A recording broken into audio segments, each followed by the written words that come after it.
brevísimo repaso debería incluir, bueno, obviamente el hecho de que anoche se conoció esta carta de la señora Kirchner con exigencias de cambios al presidente Fernández y con esta idea de que, bueno, para eso lo puse, ¿no? Se agrega a esto esta mañana un posteo en Instagram de Florencia Kirchner, que subió a las redes la carta de su madre y la avaló con la palabra clarísima. Es todo lo que ella agregó, pero estamos claros que Florencia Kirchner participa ahora de esta complicada discusión. Así que un desafiante mensaje de la señora Kirchner al presidente Fernández, cuyas derivaciones, por supuesto, esta mañana desconocemos, ¿no es cierto? También ayer se agregó este audio tan particular de la diputada Fernanda Vallejos, que es la presidenta de la Comisión de Finanzas de la Cámara de Diputados. O sea, no es una diputada cualquiera, es una diputada muy cercana a la Cámpora y a Cristina Kirchner, que no solamente le trató de ocupa y de mequetrefe al presidente Fernández e insultó al resto del gabinete, sino que además dijo una frase central para entender la naturaleza profunda de esta dramática crisis, cuando ella explicó que Cristina Kirchner habla, obviamente, en nombre, cuando ella habla, por su boca, dijo, habla el pueblo argentino. La escuchamos. Y este señor que gracias a Cristina y a todas y todos nosotros está sentado ahí en el sillón de Rivadavia, no tiene ningún mérito propio para estar sentado ahí. Entonces se tiene que allanar a lo que le diga a Cristina que tiene que hacer. ¿Por qué? Porque Cristina es la representación de la voz del pueblo argentino. Por su boca habla el pueblo argentino, no por la de Alberto Fernández, por la del pelotudo de Guzmán, de Culfas, que se dedicó a escribir libros en contra de Kicillof, o la pelotuda de Vilma Ibarra, que todos se hacían publicidad escribiendo o hablando en contra de Cristina. Pero ¿por qué no se van a cagar y se ubican un poquitito a ver a dónde están parados? Gracias tienen que dar de tener el privilegio de ocupar los lugares que ocupan, que no se los ganaron. No se los ganaron. Bueno, la calificación de ocupa hacia un presidente no fue formulada ni siquiera contra Fernando de la Rúa. Claro. Era lo que decía Cristina de Redrado, ¿te acordás? Era lo que Cristina decía de Redrado. Una novedad, ¿no es cierto? Bueno, un ocupa que está trincherado, fue lo que agregó la diputada Vallejos. A esto se agrega el comentario de un obispo, el obispo de La Plata, Víctor Manuel Fernández, que dijo ayer públicamente: presidente, le queda poco tiempo. Bueno, son datos que se agregan, por supuesto. No se entiende muy bien para qué, además. Sí. Finalmente, que sepamos, ningún ministro se ha ido de su cargo, como tampoco se han ido los ministros de la provincia de Buenos Aires, y obviamente hay que seguir a ver qué pasa con el señor Zanini, ¿no? Que es el funcionario de verdad más importante que Cristina Kirchner ha puesto en el gabinete, que ocupa un cargo de procurador, de abogado del Estado, procurador general de la Nación, y que por supuesto está vinculado a las causas que interesan a la señora Kirchner, tanto desde el punto de vista de su defensa como del ataque judicial a la oposición. Y el presidente respondió ayer, bueno, con presiones no me van a obligar. Pero dice hoy, por lo menos Guido Carelli y Lynch en Clarín, que ni el gobernador Mansur ni el gobernador Uñac le han aceptado al presidente Fernández ingresar al gabinete. Bueno, dicho esto, habría que repasar lo que decíamos temprano respecto de que las tensiones entre ambos, entre el presidente y la señora Kirchner, no son nuevas, están en la génesis, digamos, de esta coalición. De hecho, hoy Sergio Berestin habla de una crisis política anunciada, ¿no? La crónica anunciada de una crisis política, ¿no? Así que están en la génesis de este experimento que hizo la Argentina. Está incluida la noción de un conflicto. Ha habido innumerables gestos de la señora Kirchner, sobre todo desde diciembre pasado, respecto del asunto, inclusive con desplantes al presidente Fernández, que claro, como consecuencia de una derrota en las primarias, de la magnitud de la que ha habido, que ha sido la peor performance del peronismo unificado en la historia, estas tensiones han escalado hasta convertirse en semejante crisis política, ¿no es cierto? Y nos recuerda de alguna manera en algún sentido, a los acontecimientos previos al 2001, es decir, cuando la Argentina resolvía dirimir sus conflictos a través de un colapso.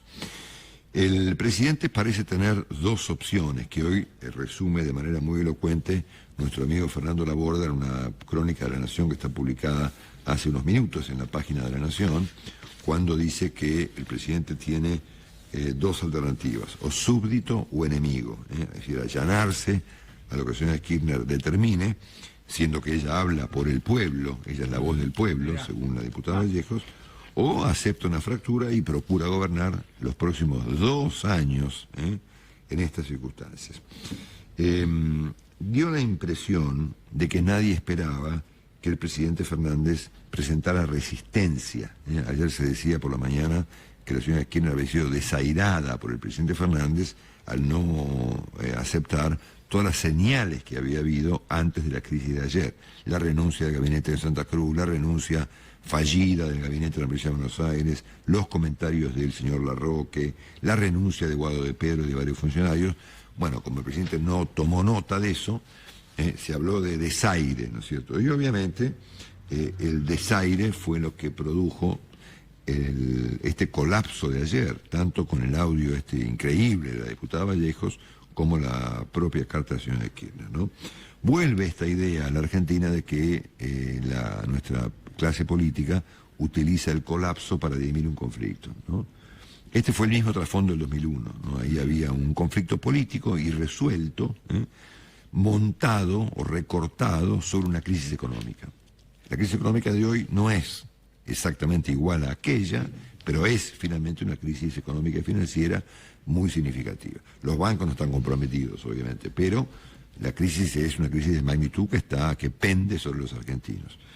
Y arriba de esa crisis, la política dirime sus conflictos, empujando a la Argentina hacia el abismo. Eso fue lo que pasó en 2001. El conflicto era otro, era en el seno de la alianza gobernante y tenía como derivación un conflicto entre la provincia de Buenos Aires y el presidente de la Rúa, es decir, Alfonsín y Duhalde con el presidente de la Rúa. Esa crisis se dirimió, bueno, de esta manera, provocando un colapso, ¿no? Los argentinos no tenemos por qué vivir esto, ¿no? Ciertamente sería más sencillo que esta gente se ponga de acuerdo en qué va a hacer con la Argentina de aquí en adelante y que el presidente ofreciera esta mañana, o esta tarde, o esta noche, alguna explicación a los argentinos, siendo que él dijo ayer, bueno, a mí me han elegido para hacer esto.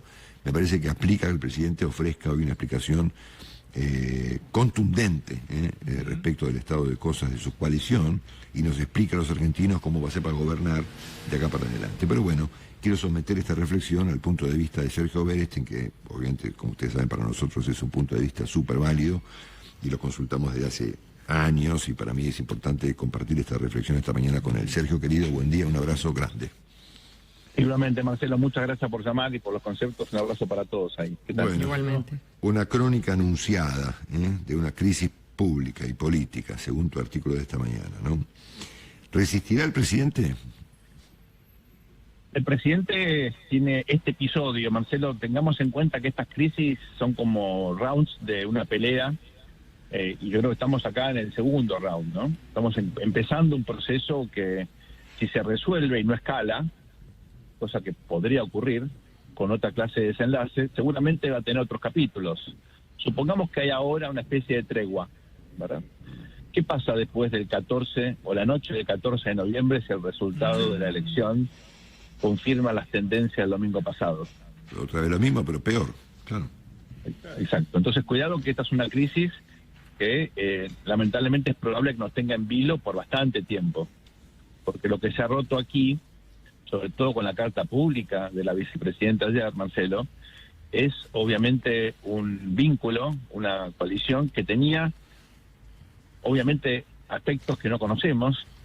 ¿Por qué la expresidenta actual dice, designó a Alberto Fernández presidente? ¿Qué acuerdo privado hay entre ellos? ¿Cuál es el supuesto de eso? No lo sabemos, ¿no? ¿Tiene que ver eso con la capacidad de Alberto Fernández, tal vez, de ayudarla a mediar o algo por el estilo con las causas judiciales?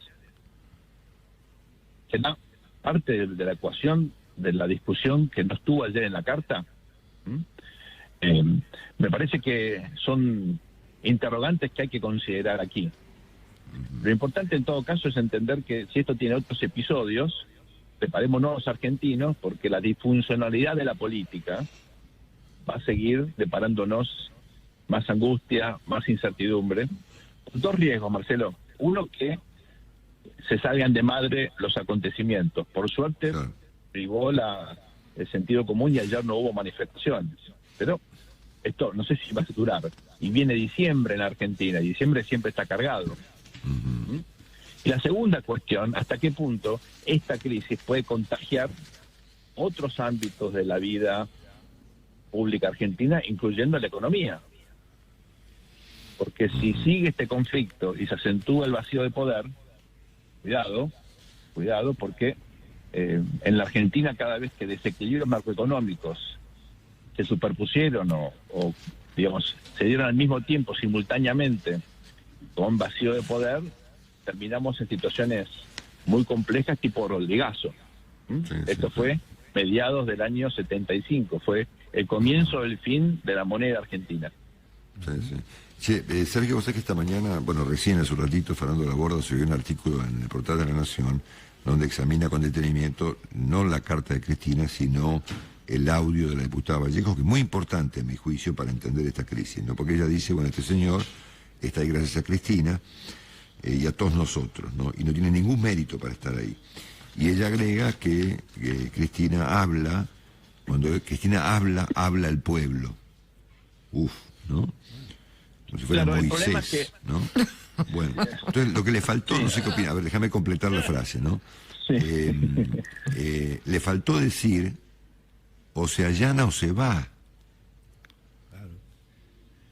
Que es la parte que no llegaron a decir, ¿no? Claro, el problema de la diputada Vallejos y de otros miembros de la coalición Frente de Todos es que el resultado de las urnas del domingo mostró de forma muy contundente que en todo caso Cristina habla por un tercio del pueblo, o un poquito menos, porque todos los que votan son parte del pueblo.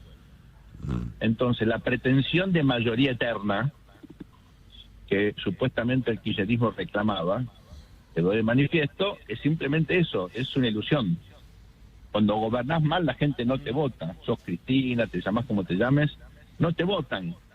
Entonces, creo que aquí lo interesante de la elección del domingo es que hay una larga lista de mariscales de la derrota, incluyendo a la Cristina, al presidente, a Kicillof, y esto es lo que me parece es el mito más importante que se rompe. El peronismo pierde también a pesar de no estar dividido. Y como dijo Cristina ya en la carta, fue una de las peores derrotas electorales en su historia. Entonces, cuidado, porque aquí estamos frente a una situación interesantísima donde la diputada Vallejos y en parte Cristina están desconociendo la Constitución, porque la Constitución dice que el que saca más votos es el presidente, y ese fue Alberto Fernández. Le puede gustar o no, por supuesto, a los miembros del Frente de Todos, pero ellos hicieron presidente un señor que tiene el poder formal y que hasta ahora no había dado señales de que se iba a rebelar. Bueno, se rebeló. Se rebeló. Entonces, cuidado que hoy formalmente el presidente de la Nación tiene más poder que el viernes de la semana pasada. Está debilitado políticamente, pero al haberse plantado, hay que ver si sostiene esa postura. Ahora bien, vos fíjate que esa actitud del presidente y la traducción que hicieron los medios respecto de que la señora Kirchner había sido desairada, fue lo que produjo la dos bombas de ayer. Por lo tanto, si el presidente se mantiene en esta posición, seguramente la crisis escale, ¿no? Claro, no reconocemos que la señora Kirchner retroceda. No. En la historia, eso, ¿no? Así es. Bueno, pero la señora Kirchner en algún momento decidió acordar. Acordó en el 2019 para poder ganar las elecciones. En el 2013, luego de perder, recordemos, ella no profundizó la pelea, sino que cambió la conducción del Banco Central, puso a Kicillof a arreglar con el Club de París, intentó, de alguna manera, fracasó, arreglar un poquitito el desastre energético, hubo una devaluación. Es decir, ella reconoce la derrota, en parte porque no tiene más opción. Tal vez no lo diga públicamente, pero en la práctica ella no siempre fue para adelante, reculó.